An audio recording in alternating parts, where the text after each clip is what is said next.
let's get into these delicious black bean veggie burgers. So here I already have chopped my onions and bell peppers and ginger. So you're going to need portobello mushroom,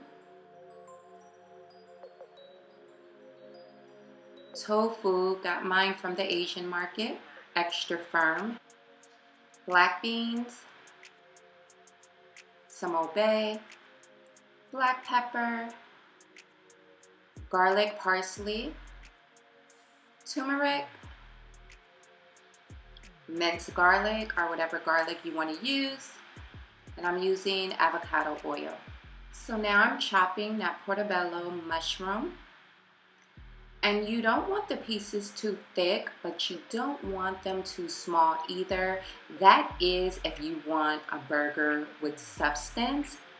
I know me, I like a nice meaty burger.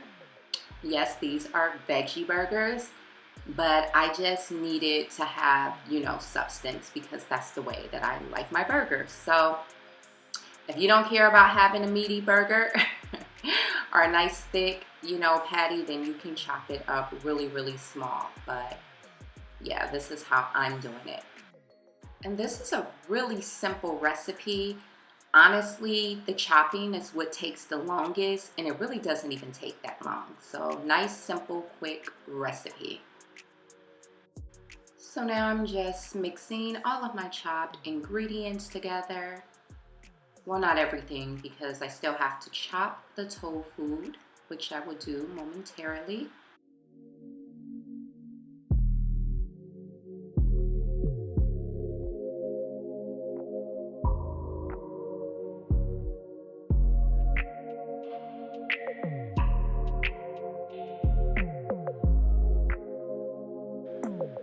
So I'm going to be using half of that extra firm tofu. If you want to make more, then you can use more of all of these ingredients.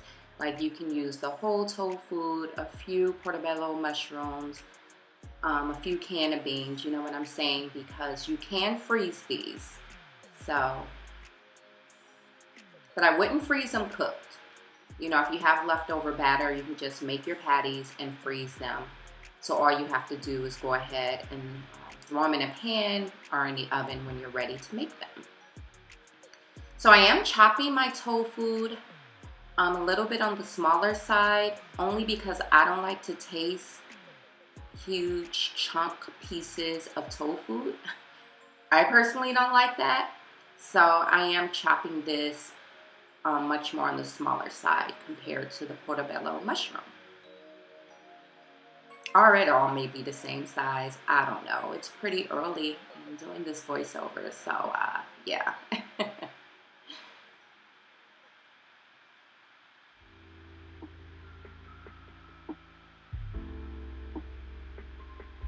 So now you're going to get your can of black beans or fresh cooked beans. Like I always say, do whatever you like. But I like quick and easy, so I'm just going to be using these Goya canned black beans. This is the bigger size. I'm not sure of the exact ounces, maybe like 8 ounces. But yeah, those are the ones that I used. Now I'm starting off using this fork in an attempt to mash these beans, but that wasn't working, obvi. So I'm going to switch utensils momentarily. And I'm not sure of the name of the cooking utensil that I'll be using, but it's like a smasher, so I don't know, whatever that is, because this was just not working. I would be all day long. Ain't nobody got time for that. Yes, yes, yes, yes. That got the job done much faster.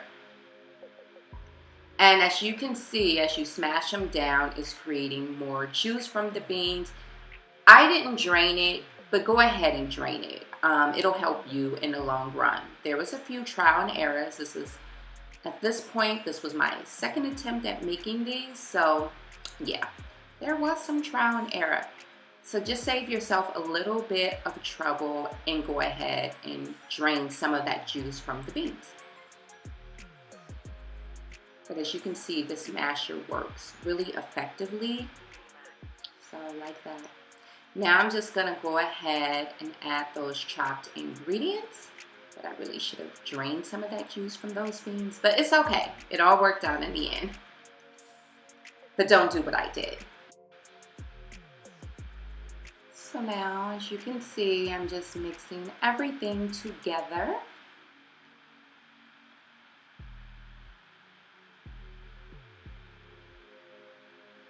And you want to make sure everything is blended and mixed well and evenly. So have a little patience for this part, because you just want to make sure everything is, you know, well balanced and mixed well.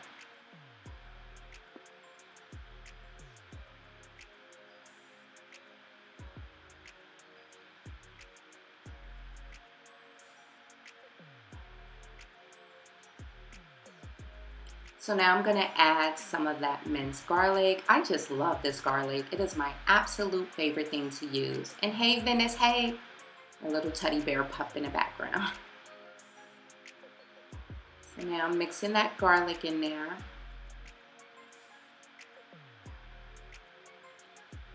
Now I'm adding my spices, my garlic parsley, and you can use whatever spices you want.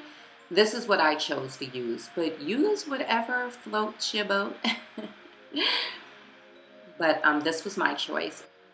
And I love turmeric. It's an anti-inflammatory herb, so absolutely love that.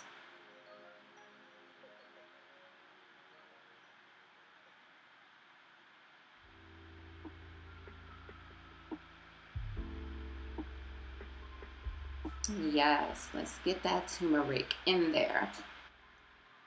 And ginger is excellent for your stomach. That's why I made sure I chopped up some ginger too.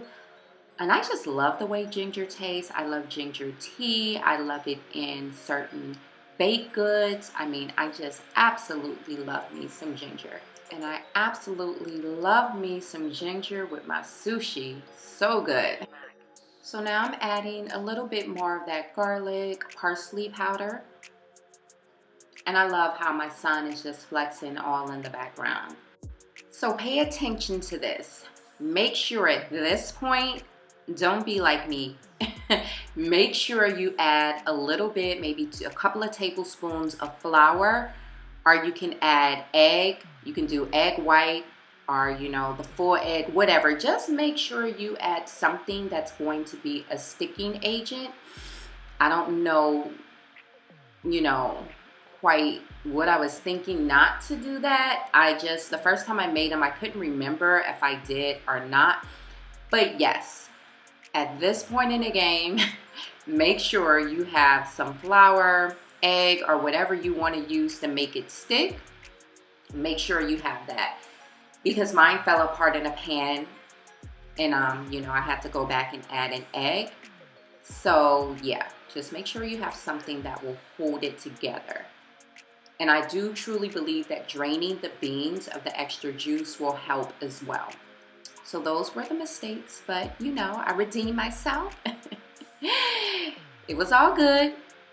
In the end, they turned out delicious, but just to save yourself some disappointment and time, you know, make sure you add that. So as you can see, I'm just making patties here. I do this using a spoon. And you want to gently put these in the pan. And I'm using avocado oil, but you can use whatever oil you want. I would recommend like olive oil or avocado oil, you know, one of your good fat oils, because we're trying to keep it healthy. So yeah. And that's another thing, don't cover them. And right now, I'm going to grill buns. I'm almost sure this is when I realized I had messed up and I had to, you know, go back and add the egg. So in between that time, I was like, let me be productive still and just go ahead and grill my buns. I love a grilled bun. I don't think I can really eat a sandwich or a burger without the bread or buns being grilled. This is the way my mama did it growing up, and I just absolutely love it to this day. You can use a little bit of unsalted butter too. You know, or whatever you want to use to grease your pan is cool. But look at that. Look at that nice grilled char. Love it. And I got these buns from Trader Joe's and they were super good. They were gluten-free because I'm gluten-free. So yeah, they were fixed by now. And you can see the difference if you compare when they were first cooking in a pan. Huge difference. And also make sure you only use a little bit of oil because that will help prevent them from falling apart too. So just a little bit of oil. But yeah, they're looking mighty fine. Looking pretty. Added a little provolone cheese, or no, Munster cheese is the one that I added. Aldi. Check out my Aldi grocery haul if you haven't. I will try to remember to link it below. Now you can cover at this point to get that cheese melt. Yes. So good. So I added cheese because I am not a vegan. So, yep, but those are the buns, the sesame seed, gluten-free buns from Trader Joe's. Add a little bit of that mayo. You can use your vegan mayo. For those of you who are vegans out there, you know, completely plant-based. Use a little bit of ketchup. I think all of these are like Aldi brand items. I'm almost sure. Definitely that spinach. And you can use whatever you want to dress your burger. I'm using the spinach and I'm going to throw some avocado on there. If you love avocado, I definitely recommend using avocado. I'm getting hungry right now. And I just took these veggie patties out the freezer and they're in the refrigerator. So, yep, I'm going to throw some in the pan today and have it for lunch. So, yeah, I'm just adding that avocado on there. And boom, there you have it. Add some gluten-free tortilla chips and we're done. Thanks so much for watching, guys. Please like and subscribe and I hope you try this recipe.